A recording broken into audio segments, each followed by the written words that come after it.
အိုးကြအိုးရကြတယ်မှာရေဆွဲမပါတဲ့စာရွက်လေးတွေရေးပြီးတော့စကားတွေထက်မရေးဖြစ်ခဲ့တာတွေကပုံများနေခဲ့တယ်လေတိုင်းရဲ့လိုက်လို့တဲ့ခံစီလို့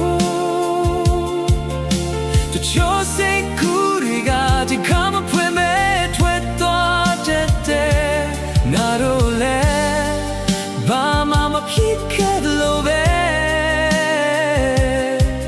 ရာသီတစ်ခုပြီးလို့နောက်ရလီကိုရောက်သွားခဲ့ချာ